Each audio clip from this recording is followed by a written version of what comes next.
Hi everyone, welcome back to English class. How are you today guys? I hope everyone is good. So today we are going to learn another topic which is in chapter 2. Jadi hari ini kita akan belajar topik yang baru yang ada di chapter 2. So please pay attention to the following illustration. Jadi perhatikan ilustrasi berikut ini. Pada sore yang indah, Angel pergi ke pantai bersama dengan ibunya. Angel melihat banyak sekali ada wisatawan asing yang datang. Angel ingin berbicara dengan turis tersebut, tetapi dia tidak bisa berbahasa Inggris. Nah, dari sanalah Angel termotivasi untuk belajar berbahasa Inggris.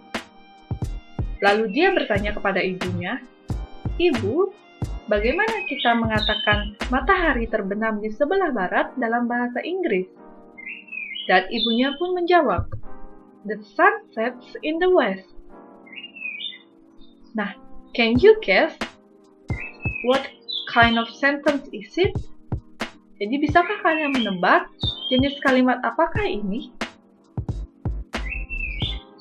Ya, benar sekali. So this is the example of simple present tense. So today we are going to learn about simple present tense.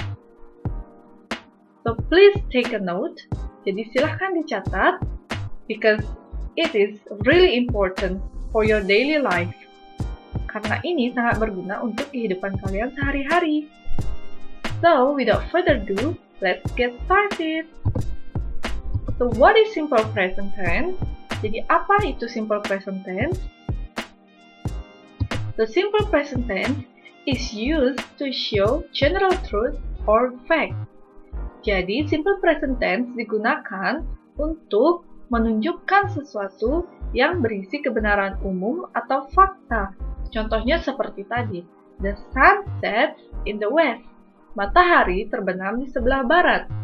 Karena faktanya memang matahari itu terbenam di sebelah barat. Tidak pernah matahari terbenam di sebelah timur, right? So that's the example of simple present tense in general truth.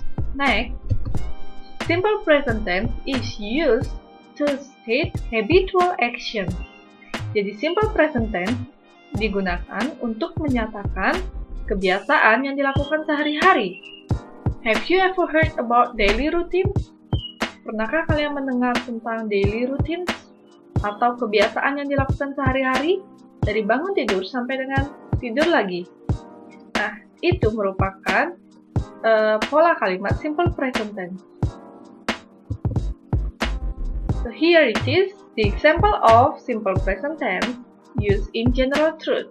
Jadi simple present tense yang digunakan dalam kebenaran umum atau fakta. Contohnya, the sun rises in the east. Jadi matahari terbit di sebelah timur. Jadi tidak mungkin matahari terbit di sebelah barat. Next, simple present tense used in habitual action. Jadi simple present tense digunakan dalam kebiasaan yang dilakukan sehari-hari. For example, Andy gets up at 5 every day. Jadi Andy bangun pukul 5 setiap hari. Jadi setiap hari dari hari Senin sampai dengan hari Minggu, Andy selalu bangun jam 5 setiap hari. So what about you? What time do you get up every day? Next, the signal words atau adverb of time atau yang sering kita kenal dengan kata keterangan waktu. So there are many signal words used in simple present tense. Ada banyak sekali keterangan waktu yang bisa digunakan dalam simple present tense. All the time, sepanjang waktu. Always, selalu. At times, kadang. Every day, setiap hari. Every week, setiap minggu. Forever, selamanya. Frequently, sering. Nowadays, sekarang. Normally, umumnya. Once a day, suatu hari. Rarely, jarang. Sometimes, terkadang atau kadang-kadang. usually, biasanya. So these are signal words that you can use in simple present tense. Next, in simple present tense, there are two types of simple present tense. Ada dua jenis simple present tense. The first one, yang pertama, simple present tense nominal. And the second one, simple present tense verbal. So what is the difference, Miss? Jadi apa bedanya, Miss, antara simple present tense nominal dengan simple present tense verbal? So let's continue. In simple present tense nominal adalah pola kalimat yang tidak memerlukan verb atau kata kerja setelah subjeknya, melainkan menggunakan to be. So in simple present tense, kita tidak memerlukan verb atau kata kerja, tapi kita menggunakan to be sebagai penggantinya. So the formula is subject plus to be plus non-verb, bukan kata kerja, yaitu bisa noun atau kata benda, adjective atau kata sifat, atau adverb, kata keterangan. So if the subject I, the to be will be am. Jadi silakan kalian ingat-ingat lagi pelajaran to be di materi sebelumnya. Kalau subjeknya I, jadi to be-nya adalah am. And in positive sentence, dalam kalimat positif, it will be subject plus am plus non-verb. Jadi kalian bisa pilih, ada noun, ada adjective, atau adverb. In negative sentence, dalam kalimat negatif, the formula will be subject plus am plus not plus non-verb. Jadi I plus am plus not plus non-verb. Silakan pilih salah satu. In interrogative sentence, dalam kalimat pertanyaan atau kalimat bertanya, the formula will be am. Jadi am-nya di depan dipindah, am-nya ditaruh di depan. Di am plus subject plus non-verb plus question mark atau tanda tanya.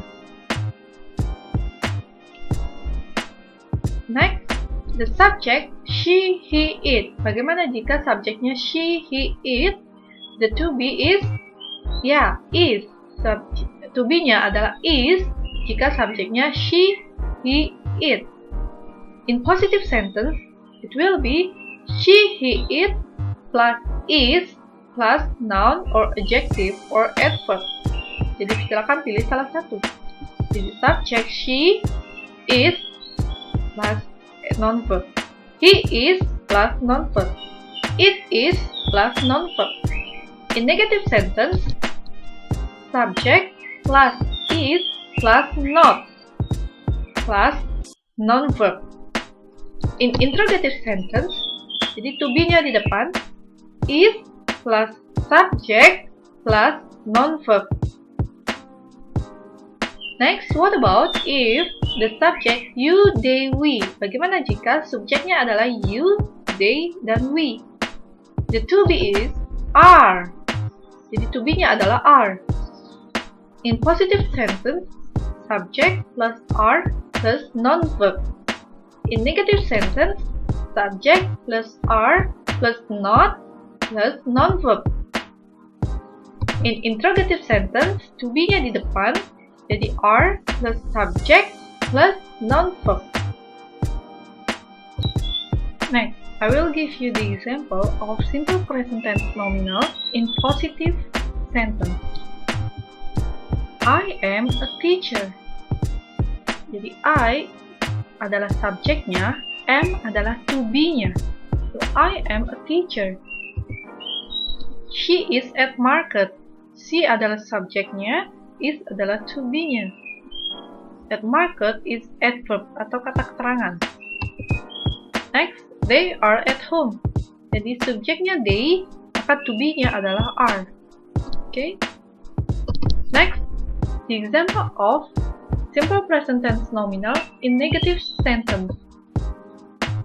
Jadi, I am not a teacher. Jadi, in negative sentence, you have to add not. Jadi, untuk menandakan dia negatif, maka harus menggunakan kata not. Jadi, subjeknya I, to be-nya am, ditambahkan not. Okay.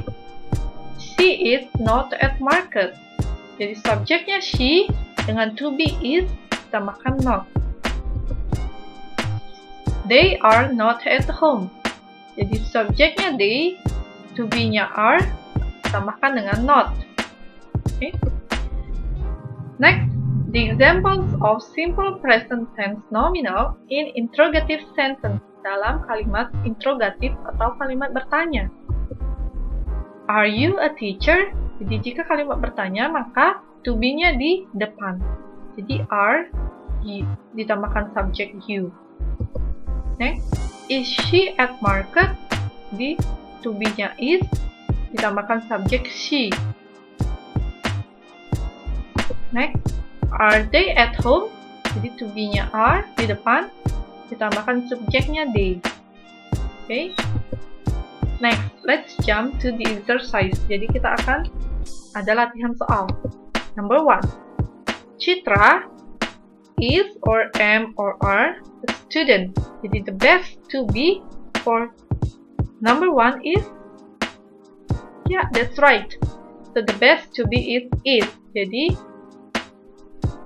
Citra is a student. Kenapa kita menggunakan to be is? Karena perhatikan subjeknya. Subjeknya adalah hanya satu orang, yaitu Citra, nama orang. Jadi dia menggunakan to be is. Number 2. Ani and Budi schoolmates. Jadi the best to be adalah, jadi to be yang baik digunakan, to be yang benar digunakan adalah are. Kenapa are? Karena perhatikan subjeknya. Jika tadi subjeknya hanya satu orang, maka nomor 2 ini subjeknya adalah 2 orang. Jadi jika lebih dari satu orang subjeknya, maka dia menggunakan to be are. Number 3. My mother, a banker. Jadi the best to be adalah, jika subjeknya my mother, ya, kita menggunakan to be is. Kenapa is? Karena dia menunjukkan dia perempuan. My mother itu adalah perempuan, atau bisa diganti dengan kata ganti she. Jadi she is. My mother is a banker. Okay. Next, simple present tense verbal. Jadi bentuk simple present tense yang kedua adalah simple present tense verbal. Jadi simple present tense verbal adalah pola kalimat yang memerlukan verb atau kata kerja setelah subjek tanpa tambahan to be. Jadi jika tadi di simple present tense nominal kita tidak memakai kata kerja, maka di simple present tense verbal kita memerlukan, kita harus pakai kata kerja. Bentuk pertama. Jadi simple present tense verbal is a sentence which use verb atau kata kerja after subject.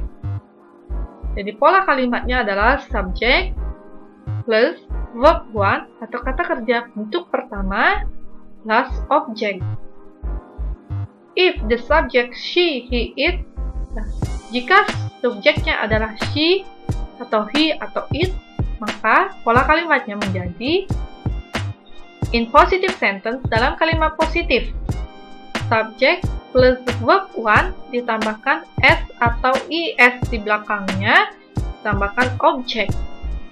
Jadi, I will give you the explanation about s or es later on. Jadi, Miss akan memberikan penjelasan tentang tambahan s atau is ini setelah ini. Next, in negative sentence, dalam kalimat negatif, subject plus does not plus verb 1. Jadi subjek ditambahkan does not. Jadi dalam kalimat negatif, jika subjeknya she atau he atau it, maka dia menggunakan does not. Dan kata kerja bentuk pertama tanpa ditambahkan apapun. Jika tadi harus menambahkan s atau is, maka di sini verbnya tidak ditambahkan apapun, alias murni kata kerja bentuk pertama. Next, interrogative sentence. In interrogative sentence, atau kalimat bertanya, maka does-nya diletakkan di paling depan. Does ini, does-nya diletakkan di paling depan. Lalu ditambahkan dengan subject dan ditambahkan verb one atau kata kerja bentuk pertama tanpa ditambahkan apapun. What if the subject I, you, they, we? Bagaimana jika subjeknya adalah I atau you atau they atau we? Maka in positive sentence, formula will be subject plus verb one plus object. Jadi subjeknya I atau you atau they atau we ditambahkan verb one kata kerja bentuk pertama tanpa ditambahkan apapun. Jika di sini ditambah s atau is, maka di sini tidak perlu. Oke? Next, in negative sentence, subject plus do not plus verb one. Jadi jika di subject she, he, it dia menggunakan does not, maka di I, you, they, we dia menggunakan do not. Tambah kata kerja bentuk pertama tanpa tambahan apapun. In interrogative sentence, do-nya di depan, ditambahkan subject I atau you atau they atau we, ditambahkan verb one, tambahkan kata kerja bentuk pertama. Oke, next. Untuk note-nya, untuk penjelasan tambahan tentang s atau is.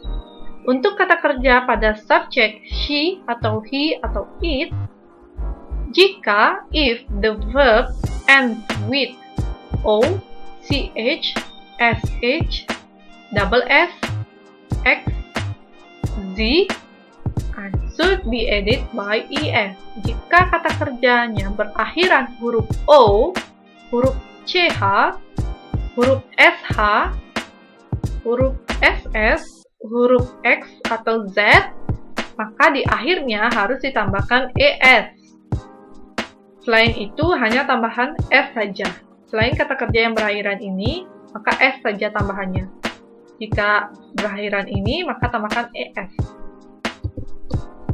For example, number 1. Go. Kata kerja go berakhiran huruf o. Maka, it will be goes. Tambahan es di belakangnya. Number 2. Catch. Menjadi catches. Karena dia berakhiran ch, maka tambahkan es di belakangnya. Number 3, wash. Berakhiran sh, maka tambahkan washes. Tambahkan es di belakangnya. Number 4, pass. Menjadi passes. Double s berakhiran double s, maka tambahkan es di belakangnya. Number 5, fix. Berakhiran x, maka tambahkan is di belakangnya menjadi fixes.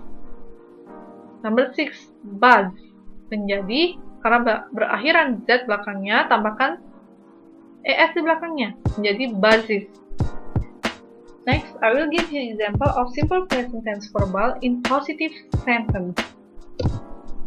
Andy always gets up at 5 a.m. Jadi Andy selalu bangun jam 5 pagi. Jadi karena subjeknya adalah Andy, maka kata kerja bentuk pertamanya harus ditambahkan s di belakangnya. Jadi gets up. Desi brushes her teeth at 5:30 a.m. Jadi Desi brushes her teeth. Karena subjeknya adalah Desi, maka kata kerjanya harus ditambahkan es di belakangnya. Jadi kata kerja bentuk pertamanya adalah brush, ditambahkan es menjadi brushes. Andy and Desi plant a tree every month. Jadi Andy dan Desi adalah subjeknya, ditambahkan kata kerja bentuk pertama tanpa tambahan apapun. Kenapa?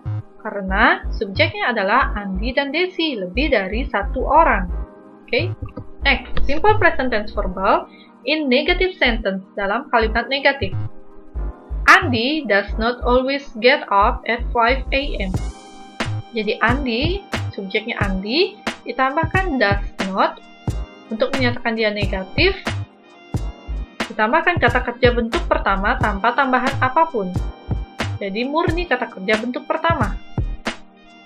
Jika tadi get-nya ditambahkan s, maka di sini tidak perlu ditambahkan s. Desi does not brush her teeth at 5:30 a.m. Jadi Desi ditambahkan does not untuk menyatakan dia negatif sentence dan ditambahkan kata kerja bentuk pertama tanpa ditambahkan apapun. Jika tadi di kalimat positif dia perlu es, maka di kalimat negatif es-nya sudah ada di sini, does-nya. Jadi brush-nya tidak perlu tambahkan es. Next, Andi and Desi do not plant a tree every month. Jadi Andi dan Desi subjeknya lebih dari satu orang, more than one person, lebih dari satu orang. Maka dia menggunakan pola kalimat yang perlu tambahkan do not. Bukan menggunakan does not, tapi menggunakan do not. Ditambahkan verb one tanpa tambahan apapun. Menggunakan kata kerja bentuk pertama. Next, simple present tense verbal in interrogative sentence. Does Andi always get up at 5 a.m.? Jadi does-nya di depan. Jika bertanya, does-nya di depan, ditambahkan subjeknya, lalu ditambahkan bentuk kata kerja bentuk pertama. Get up. Next. Does Desi brush her teeth at 5:30? Jadi does-nya di depan, ditambahkan subjek, ditambahkan brush. Kata kerja bentuk pertama tanpa ditambahkan apapun. Oke. Do Andi and Desi plant a tree every month? Jadi do-nya di depan, Andi and Desi subjeknya, terus plan ini adalah bentuk kata kerja bentuk pertama, verb one. Okay, let's get started to the exercise. Number one, I, subjeknya I, go or goes to school every weekday. Jadi the best verb atau kata kerja yang baik digunakan adalah yes, go. Di I, subjeknya I, kata kerja bentuk pertama adalah go, tanpa ditambahkan apapun. Kenapa? Kembali lagi, because of the subject, karena subjeknya adalah I. Okay. Number two, Denny read or reads magazine every day. The best verb is, jadi kata kerja yang tepat adalah yes, read. Kenapa read, Miss? Ini kata kerja bentuk pertamanya read, ditambahkan s di belakangnya. Kenapa? Because of the subject. Look at the subject here. It is Denny. Jadi subjeknya adalah kata nama orang, hanya satu orang atau tunggal. Jadi dia menggunakan verb ditambahkan s. Next, you and I take English course every Monday. Jadi the best verb for you and I di sini subjeknya adalah you and I, kamu dan saya, lebih dari satu orang, maka verbnya adalah take. Kata kerja bentuk pertama tanpa ditambahkan apapun. Okay? Okay guys, that's all for today. So if you have any question about this topic, jika kalian mempunyai pertanyaan tentang topik ini, ada yang kalian kurang mengerti, you can contact me on WhatsApp. Jadi kalian bisa bertanya via WhatsApp. Jangan malu-malu, karena jika kalian malu, kalian tidak akan mengerti lebih jelas tentang simple present tense. Dan nanti jika kalian malu bertanya, kalian tidak akan bisa menjawab tes yang Miss adakan. So, if you have any questions, please contact me directly on WhatsApp. Jadi jika kalian punya pertanyaan tentang topik ini ataupun topik yang lain, silakan contact me, text me via WhatsApp. Okay? So guys, that's all for today. Thank you very much. Terima kasih untuk hari ini. I hope you are understand about my explanation. Jadi Miss harap kalian mengerti tentang penjelasan Miss. And see you in another topic. Sampai jumpa di topik-topik selanjutnya. Bye!